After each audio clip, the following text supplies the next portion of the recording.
2019 ਦੇ ਚੋਣਾਂ ਸਿਰ ਤੇ ਨੇ। ਭ੍ਰਿਸ਼ਟਾਚਾਰ ਖਿਲਾਫ ਵੱਡੇ ਦਾਅਵੇ ਕਰਨ ਵਾਲੀ ਮੋਦੀ ਸਰਕਾਰ ਲਈ ਵੱਡਾ ਦਾਗ ਹੈ। ਹਾਲਾਂਕਿ ਸਫਾਈਆਂ ਪੇਸ਼ ਕੀਤੀਆਂ ਜਾ ਰਹੀਆਂ ਨੇ, ਪਰ ਵਿਰੋਧੀਆਂ ਨੂੰ ਇਹ ਬਿਲਕੁਲ ਨਹੀਂ ਜੱਚ ਰਹੀਆਂ। ਇਸ ਪੂਰੇ ਕੇਸ ਨੂੰ ਰਾਫੇਲ ਡੀਲ ਨਾਲ ਜੋੜਿਆ ਜਾ ਰਿਹਾ ਹੈ। खूब मेने ਵੱਜ ਰਹੇ ਨੇ ਮੋਦੀ ਸਰਕਾਰ ਨੂੰ।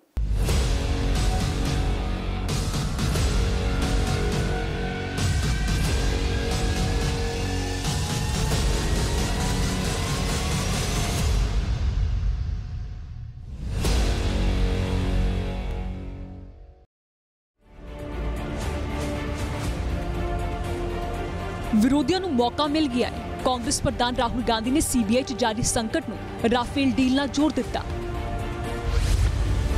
राहुल ने कहा कि जांच एजेंसी के डायरैक्टर आलोक वर्मा राफेल घोटाले के कागजात इकट्ठे कर रहे थे,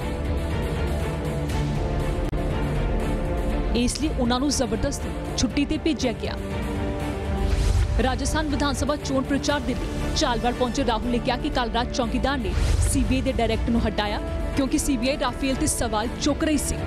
सीबीआई का डायरेक्टर, चौकीदार, सीबीआई का डायरेक्टर। अच्छा, एक मिनट शांत हो जाओ, मजे की बात बताता हूं। सीबीआई का डायरेक्टर राफेल के कागज मंगाता है। भाई और बहनों, राफेल की कहानी तो सुनी होगी आपने। चौकीदार ने सीबीआई के डायरेक्टर को हटाया क्योंकि सीबीआई राफेल पर सवाल उठा रही थी। राहुल गांधी राफेल नूं लैके लगातार मोदी सरकार ते निशाना साध रहे ने। उन्हां दा दावा है कि राफेल डील च वड्डे पैमाने ते भ्रष्टाचार होया। अनिल अंबानी दी कंपनी नूं फायदा पहुंचाउण दे लई डील दे नियमां च फेरबदल कीते गए। सरकारी कंपनी HAL नूं दरकिनार किया गया। आम आदमी पार्टी संयोजक अरविंद केजरीवाल ते सीनियर वकील प्रशांत भूषण ने भी आलोक वर्मा नूं छुट्टी ते भेजे जाण नूं लैके खदशा जाहिर किया कि राफेल सौदे जांच करने वाले सी, इसलिए उन्हां नूं छुट्टी ते भेज दिता गया। मौजूदा सीबीआई डायरेक्टर श्री आलोक वर्मा ने ये रेकमेंड किया था कि भाई हाँ, ये आरोप सही लगते हैं और इनको सीबीआई से हटाया जाना चाहिए, उनका प्रोसिक्यूशन होना चाहिए। लेकिन फिर भी जो मौजूदा सीवीसी हैं उन्होंने इसको निरस्त कर दिया और इनके खिलाफ ना तो इनको सीबीआई से हटाया गया, ना इनके खिलाफ जांच करी गई और इनको आज एक्टिंग डायरेक्टर बना दिया गया है। तो ये सब जो सारा प्रक्रिया हुई है, जो कि बिल्कुल राकेश अस्थाना को बचाने के लिए और शायद राफेल सौदे में जो हमने कंप्लेंट करी थी सीबीआई को, उसकी जांच ना हो पाए, उस वजह से ये सब कराया गया है। और इसको हम लोग चुनौती देंगे, चुनौती आज या कल में दी जाएगी। इस बीच में आज ये पता लगा है कि श्री आलोक वर्मा ने खुद ही एक याचिका सुप्रीम कोर्ट में दायर करी है और आज वो सुबह मेंशन करी गई और उसकी सुनवाई परसों के लिए, फ्राइडे के लिए लगाई गई। सीबीआई विवाद च सुब्रमण्यम स्वामी ने एंट्री ली, क्या कि चिदंबरम नूं बचाउण दे लई ईडी दे राजेश्वर नूं हटाउण दी कोशिश हुई। सुब्रमण्यम स्वामी ने कहा कि जेकर मेरी सरकार चिदंबरम नूं बचाउण दी कोशिश करेगी तां मेरे कोल कोई भ्रष्टाचार के खिलाफ लड़न की वजह नहीं बचेगी, तो मैनूं उन्हां सारे भ्रष्टाचार के मामलों वापस लेना पवेगा जो मैं फाइल कीते।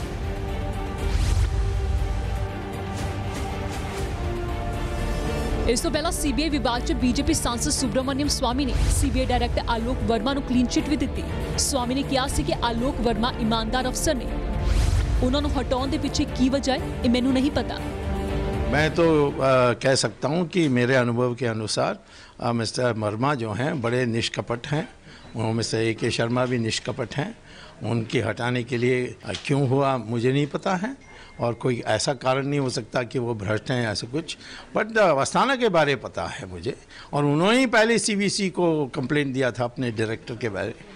और आज वो कहना कि जो डायरेक्टर ने अपनी पब्लिक में रिलीज़ कर दिया, इसके ये वो उसके आरोप लगाना, मैं नहीं समझता हूँ ये ठीक है। इस पूरे विवाद च AIMIM के प्रधान असुद्दीन ओवैसी भी खुद पे उन्होंने PM मोदी ते निशाना साध दिया।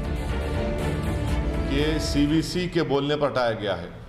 मैं जानना चाह रहा हूं कि CVC ने कौन से कानून का इस्तेमाल किया हम डिमांड करते हैं कि हमको बताइए आप कि वो कौन सा सेक्शन है लॉ का जिसके तहत आपने ये सिफारिश की। तीसरी बात यह है कि डायरेक्टर वर्मा ने एक ऑफिसर जिसके खिलाफ करप्शन के चार्जेस थे और सीबीआई ने अपने वेबसाइट पर उस एफआईआर को भी अपलोड कर दिया, पूरे चार्जेस बता दिए, तो बजाय उसके कि मिस्टर मोदी जो कहते थे कि मैं ना खाऊंगा ना खाने दूंगा, वो क्यों एक करप्ट ऑफिसर को बचाने पे लगे हुए हैं? पूरी बिल्डिंग को सील कर दिए। तो फिर ये क्या हो रहा है? तो ये जितने डेमोक्रेसी के इंस्टीट्यूट्स हैं उसको अंडरमाइन किया जा रहा है, उनकी क्रेडिबिलिटी को बर्बाद किया जा रहा है। तो ये देश के लिए बहुत ख़राब चीज़ हो रही है और मैं उम्मीद करता हूँ कि देश की आवाम इस चीज़ को गौर कर रही है, देख रही है कि ये जो वादा, जो ढकोसले झूठे वादे किए गए थे करप्शन के बारे में, आज वो कैसे एक के बाद एक तमाम के तमाम झूठे साबित हो रहे हैं और ये तमाम के तमाम इनके चेहरे बेनिकाब हो रहे हैं। सर, अरुण जेटली ने कहा है कि सीबीआई एक प्रीमियर एजेंसी है और उसकी ट्रांसपेरेंसी को, इंटीग्रिटी को बचाने के लिए ही ऐसे कदम उठाए गए हैं। मैं तो सिर्फ उसी बात को दोहरा रहा हूँ कि section 4 of Delhi police establishment act के तहत आप डायरेक्टर को नहीं हटा सकते। उसका एक फिक्स टेन्योर है। एक हाई पावर्ड कमेटी ने उनको नॉमिनेट किया है। सीवीसी के पास अगर सीवीसी ये कहती है कि उन्होंने सिफारिश की, उन्हें हटाया, तो हम जानना चाह रहे हैं कि कौन सा सेक्शन है। तो ये जो एक्शन जो गवर्नमेंट की तरफ से लिया गया है ये कम्प्लीटली इलीगल है, गलत है। इससे देश में एक मैसेज जा रहा है कि करप्शन की लड़ाई का साथ नहीं दे रही है सरकार, बल्कि जो करप्ट ऑफिसर है उसका साथ दे रही है। शिवसेना ने भी मोदी सरकार ਨੂੰ ਘੇਰਿਆ कि संस्था ਨੂੰ खोखला कर दिता गया। सरकार की ये संस्थाएं जो है, सीबीआई हो, सीवीसी हो, इलेक्शन कमीशन भी हो, जुडिशरी हो, ये संस्था तो जनतंत्र का एक स्तंभ है। अगर उस स्तंभ को जरा हिल गया अगर वो हिलता है तो पूरी सिस्टम भी कोलैप्स हो रही है, ऐसा लगता है। जिसके विश्वास पर खास करके सीबीआई, जब हम जांच करते हैं और वो जांच करने वाली संस्था के अधिकारी ही एक दूसरों पर आरोप लगाते हैं भ्रष्टाचार के, तो संस्था तो पूरी मतलब अंदर से खोखला हो रही है, ऐसा लगेगा। अब ये खोखलापन नजर में आ रहा है। इसके पहले भी सीबीआई का कुछ अलग अलग नाम से पुकारा जाता था। जब पूर्वी सरकार में सीबीआई उस सरकार के आदेश पर चलती थी, अब इनके आदेश पर चलती है, ऐसा समझा जाता है। और दुर्भाग्यवश इस संस्था के अधिकारी एक दूसरे पर आरोप कर रहे हैं। तो देश की जनता क्या देखे? देश की जनता के सामने प्रश्न होगा कि जो भी जांच हो रही थी, क्या वो सही दिशा में हो रही थी या कुछ करप्शन के माध्यम से? सीताराम येचुरी ने भी कहा कि मोदी सरकार सीबीआई तख्ता पलट कर रही है। एक पॉलिटिकल कू कर रही है, यानी तख्ता पलट सीबीआई के ऊपर। ये सीधा हमला है उनके चुने हुए ऑफिसरों को की सुरक्षा के लिए। इतनी बड़ी बदलाव जो कर दी सीबीआई के अंदर, आपका कानून क्या कहेगा, कोर्ट क्या कहेगा, वो अलग बात है। लेकिन लग तो ये जरूर रहा कि सीधा उनके जो चोजन लोग थे, जिनको उन्होंने वहां पर नियुक्त किया था एज एडिशनल डायरेक्टर भी बनाने की जो कोशिश की थी, उनको गुजरात काडर के ऑफिसर को उनकी सुरक्षा के लिए ये काम किया गया, ये स्पष्ट है।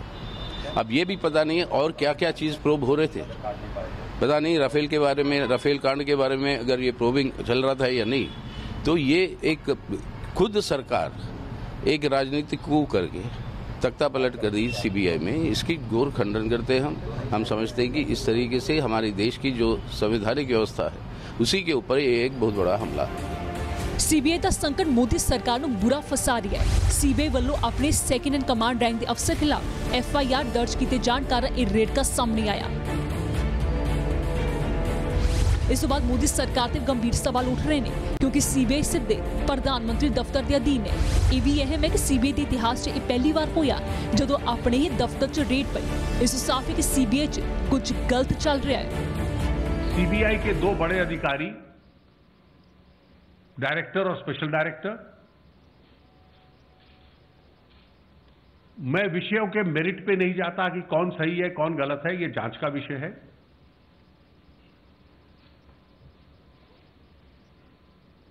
स्पेशल डायरेक्टर का एक आरोप डायरेक्टर के ऊपर है, सीबीआई का आरोप स्पेशल डायरेक्टर के ऊपर है। तो सीबीआई के दो बड़े अधिकारी, सबसे बड़े अधिकारी जो हैं, उन दोनों पे आरोप है।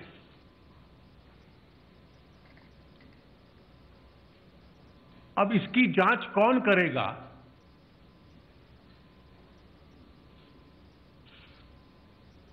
the requirements of fairness and fair play have to be there. ये सरकार के अधिकार क्षेत्र में नहीं आता, सरकार उसकी जांच नहीं कर सकती और न करेगी। ਇਹ ਵੀ ਅਹਿਮ ਹੈ ਕਿ ਸੀਬੀਆਈ ਕੋਲ ਸਰਕਾਰ ਦੇ ਵੀ ਬਹੁਤ ਸਾਰੇ ਰਾਸਤੇ, ਇਸ ਲੜਾਈ ਨਾਲ ਕਈ ਗੱਲਾਂ ਬਾਹਰ ਆ ਸਕਦੀਆਂ ਨੇ। ਇਸ ਲਈ ਪ੍ਰਧਾਨ ਮੰਤਰੀ ਮੋਦੀ ਨੇ ਖੁਦ ਕਮਾਨ ਸੰਭਾਲ ਲਈ ਹੈ।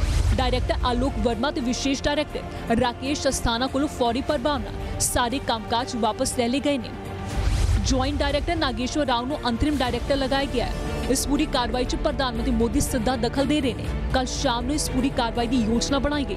इस तरीके की कार्रवाई तो साफ है कि देश की सब तो वड्डी जांच एजेंसी की साख बचाने लिए प्रधानमंत्री दफ्तर सीधे तौर पर निगरानी कर रहा है। सीबीआई के इतिहास च पहली बार होया जदों सीबीआई के अपने दफ्तर च रेड पाउणी पै रही होवे।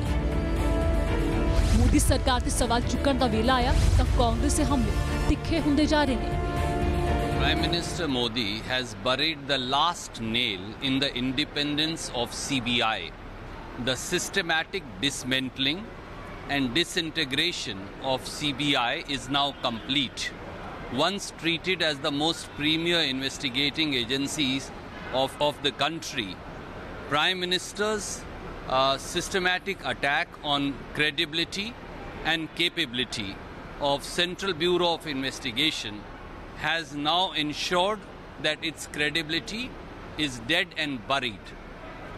What Prime Minister could not do directly by removing the CBI director and his colleagues, he has done surreptitiously and in a clandestine fashion by taking shelter behind the CVC.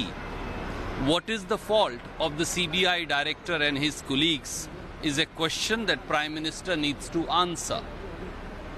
Has the CBI director been removed because he was about to order a probe into the Rafale corruption?